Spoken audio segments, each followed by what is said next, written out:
Welcome to 2K Sports in the NBA. I'm your host, Damon Bruce. Friday Hoops Fest coming up next. It's the Detroit Pistons going up against the San Antonio Spurs. And that'll do it from the studio. Let's get you out to Kevin Harlan and the rest of the 2K Sports broadcast crew at the arena. I'll see you back here at halftime.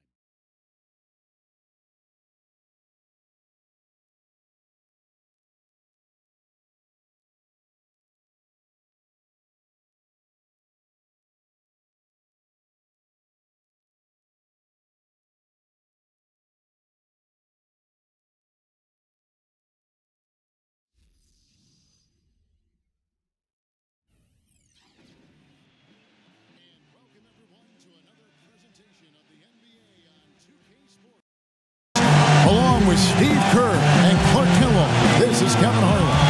And now a quick check of our starting lineups for both teams. First for the Pistons, Jennings out there with Rodney Stuckey. And it's Andre Drummond at 6'1 and 275 pounds, the big athletic presence out of the University of Connecticut inside at center. And it's Smith, and it's Monroe in at the 4. And looking at the Spurs, in the backcourt, Parker and Ginobili. We've got the monster.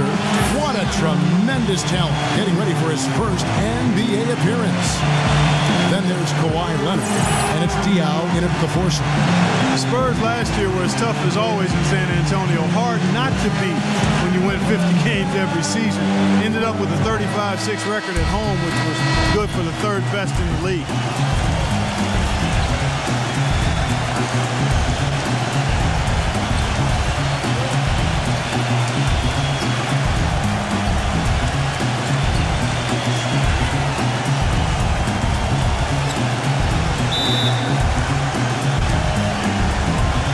And it's going to be the Spurs off the tip.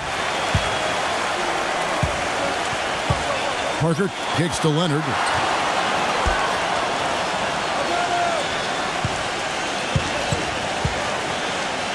Right side, Leonard. He passes to the monster. 5 on the clock. The basket drops, and he gets fouled on the shot. One free throw coming his way. And with the Spurs, they are just so consistent. Every time they take the court, you always expect them to get a win when they play in this building. And the two teams with better home records in the NBA were the Nuggets and the Heat, both of whom had huge win streaks. But as you said, it's the Spurs' consistency every time out that lets them pile up these home wins without anyone really thinking much about it. You know, Detroit, despite how they struggled, did a few good things last year, even though they fell way short of the playoffs. But playing against the Western Conference, playing well against the Western Conference, wasn't one of the things they did well. Now here's Jennings. Now the pass to Stuckey. He feeds it to Smith. Takes the 13-footer. Can't get it to go. And it's the Spurs taking it the other way. Well, as you mentioned, with the Pistons and the West, just a 4-26 record for them, Clark, and with the second worst in the entire league.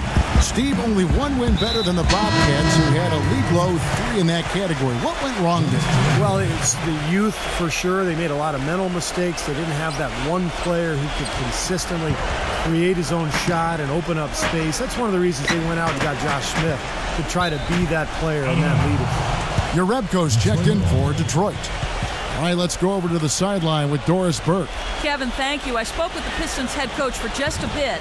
He knows this won't be an easy game, especially defensively. And he talked about how difficult it is to contain shooting guard Manu Ginobili. He told me Ginobili is one of those right-brain scorers. He just sees the game just slightly differently. An angle to get by his man or an opportunity to draw contact. And, of course, he can really do it all. Drive, shoot, and pass. Kevin, Ginobili, without a doubt, one of the more well-rounded and competitive players in the entire league. Thanks again, Doris.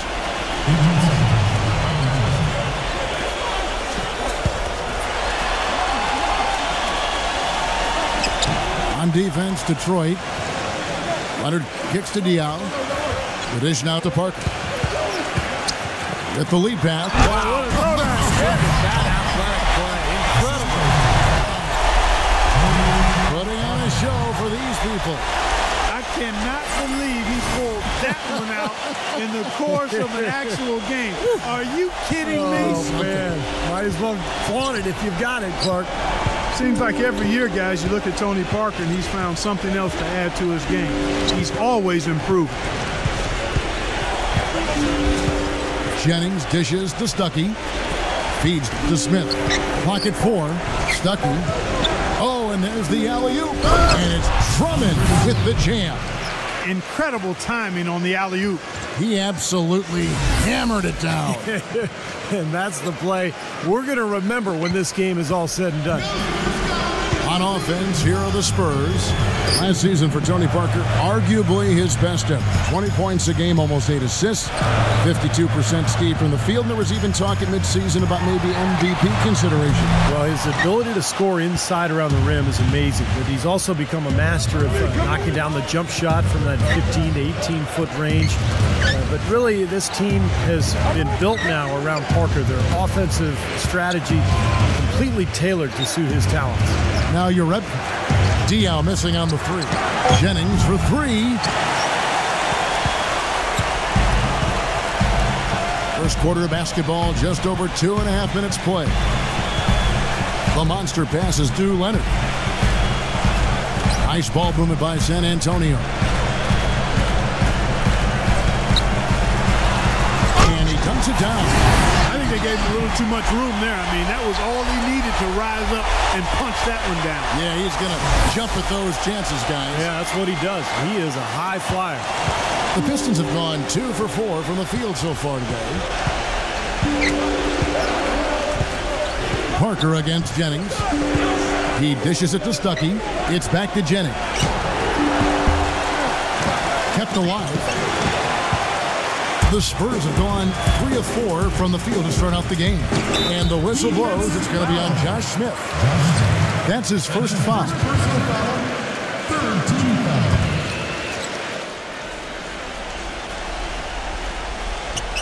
Just under 3.5 minutes gone here in the first quarter. Back to Ginobili. Pass to the monster. Jacks up a 3. Rebound, Detroit. And here's Jennings. And Drummond kicks to Jennings. Parker with the steal. Lays it in off the breakaway. Well, that's the easiest opportunity an offense can get, off a steal. Exactly. No defense for that. Jennings kicks to Drummond. Stuckey. Passes it to Jennings. Back to Stuckey. Dishes to Jennings. 6 to shoot. This one for 3. Jennings can't get that one to fall. I don't know if it's just me, but he's looked a step slow since the start of the quarter. His shooting has really suffered. Parker dishes to Leonard. Back to Parker. To the paint. The monster goes to the reverse layup and drops it in. The monster's got 7. What a finish with that hoop.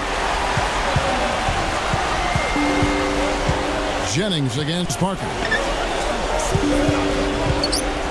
Jennings kicks to Stuckey. It's back to Jennings.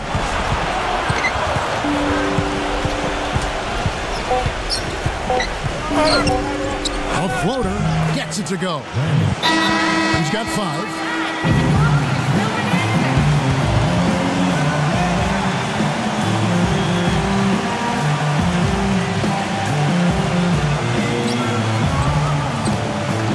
Spurs leading by 4. The monster passes to Diaw. Kicks to Ginobili. A 3. The rebound by Brandon Jennings. Detroit's gone just 1 of 4 from 3-point range here in the first. Rodney Stuckey on the wing. Jennings fires from deep. Jennings can't get that one to fall. Been a real difficult game for him offensively, and it's costly. Parker against Jennings. Parker drives in. Leonard. Ginobili with the 3. Cannot hit. Stuckey with it. He's been patient so far. Nothing yet on the scoreboard. Jennings dishes to Stuckey. He kicks to Uretko. Pass to Jennings. The feet to Stuckey. Yarebko. 5 to shoot. Fader on the way. Jennings can't get that one to fall. You know, you look at the Pistons, and they have a fair amount of young talent to build around, but one element they lacked was perimeter shooting. As a result, they never really were able to stretch out opposing defenses, and when you can't do that, it makes it hard to score. Parker's shot is off. Boy, they were ready for him right there. I mean, totally collapsed the defense on him. They really want to find that igniter here. Yeah, that's right. Kevin, the offense has basically been running in place. They got to get going. Well, Clark, going back to what you said about the Pistons, they weren't bad percentage-wise in terms of making threes, but they didn't have anyone who could really be a threat for them more than occasionally. And that's something that's going to be important for them going forward because of the strength of their interior game. Guys like Greg Monroe and Josh Smith, Drummond, they need floor spacing. They need the room to roam in the paint. They've got to continue to add shooting. Jennings for 3, and good coming on the assist by Rodney Stuckey. Beautiful feed off the bounce to his teammate there. Nicely done. Parker outside. And the pass to Ginobili.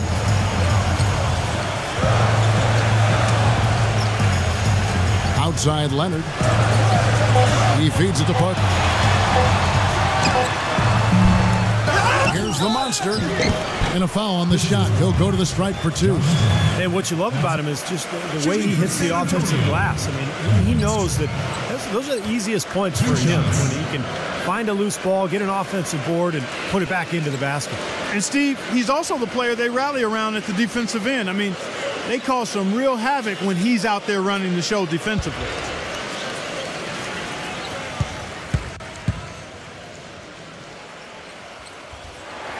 That's good from the monster. And as you might expect for the team with the second-best record in the West, the Spurs dominated the East last season, played each team twice for a total of 30 games, and went 25-5 in that stretch. The Pistons making a change here. Greg Monroe, he's checked in for Andre Drummond. Villanueva comes in for Yarebko. Kyle Singler's checked in for Josh Smith. And it's Caldwell Pope in for Rodney Stuckey. Both free throws good from the monster. And Clark, back to what you said about the Spurs and the East, it was far and away the best record against the conference, Steve, for a team in the West. Yeah, the second best record was Memphis with 22 wins. So kind of scary to think that they rested their big stars a few times against teams in the East, and they were still able to put up that kind of a record. And Monroe backs in. Can't cash in on the 10-foot jumper. And very quickly here in the first quarter, pronounced advantage for them on the glass. Yeah, that's a trend they'd love to continue right through the next 3 quarters as well. Here's Bellinelli. Mills, that's a 2-pointer. Will not go. This is off the front iron. Pistons trailed by 5. Here's Billups. The feather touch on the finger roll. Beautiful. Billups has got his first basket. Little touch of class there, guys. The end of that play with the finger roll. You know, never easy to come back from a torn Achilles, but Chauncey Billups did a pretty nice job of doing so last year after the Achilles shelved him for most of the 2011-12 season. They have repeatedly probed inside in the first half, guys, and it's paid dividends. Yeah, it sure has, Clark. I mean, with as many points as they've gotten in the paint, they really haven't had to do much on the perimeter. Now, here is Monroe. Looking for his first basket still in this one. And going back to Chauncey, he played 22 games last year, but it was amazing he was able to come back at all. And, Kevin, it helped that he was on a team where he almost never had to be the primary ball handler. That would have put a lot more pressure on that Achilles. But even though he moved okay, his numbers were down, and you have to wonder how many more years he has left. And Singler gets to Billups in the air, and that's 2 points on the layup. And with the defense playing that well, the double clutch was the only way he was going to get that ball off.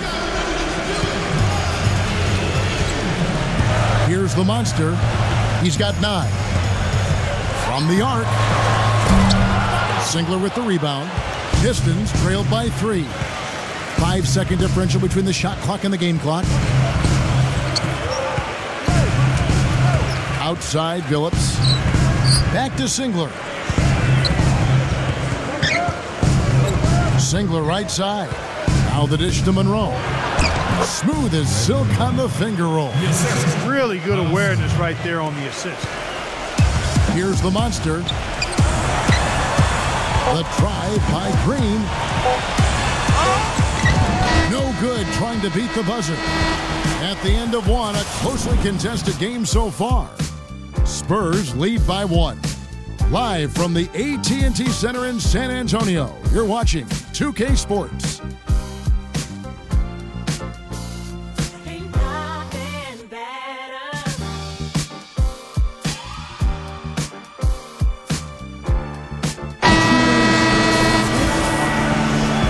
Second quarter getting underway. No team gaining an edge so far. And a moment now to quickly take a look at the offensive approach for San Antonio. And the points they're getting in the lane will really help them open up the floor. Also, what passing we've seen from them here early. I mean, there could be a big number in the assist column if this keeps up. And, well, Detroit shooting at a decent 44% clip here. Okay, well, let's check in with Doris Burke reporting from our sideline in this game. Doris, take it away. Gentlemen, there is no doubt that Tim Duncan is one of the all-time great NBA big men, but his celebrity has never matched his talent. His guarded personality may have something to do with that. Duncan said, quote, "I'm not an extrovert.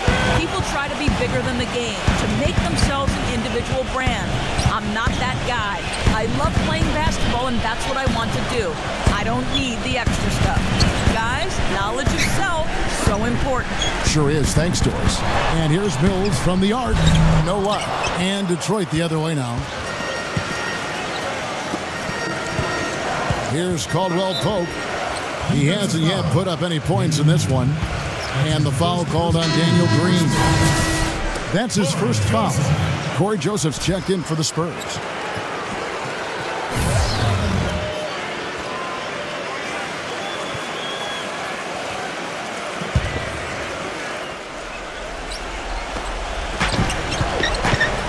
Phillips with the ball, picked up by Joseph. No good from Caldwell Pope. And the defense got away with a major lapse there. Well, I tell you what, Greg Popovich, a really impressive leader for the Spurs. He's able to keep all of his players locked into what's best for the team. Has a military background, played basketball and studied at the Air Force Academy before serving 5 years in the Air Force. And you know some of the leadership that he brings to his position was learned from his past experiences. The Pistons trailing. Singler outside. Singler left side. Phillips. Pass to Caldwell Pope. 6 on the shot clock. And Villanueva kicks to Caldwell Pope. And he connects with the jumper. Caldwell Pope's got the opening field goal of the second quarter for the Pistons. And Clark, you mentioned Pop's time at the Air Force Academy. That's where he got his start in the coaching ranks.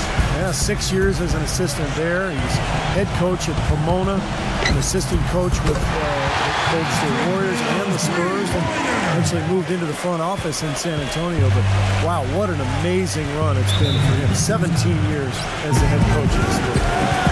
And the Pistons decide to take their first timeout right here. Well, I think this is one of the more amazing stats in sports when you think about it. No matter the season or the roster, the Spurs just seem to find ways to win 50 games. They've done it 14 straight seasons.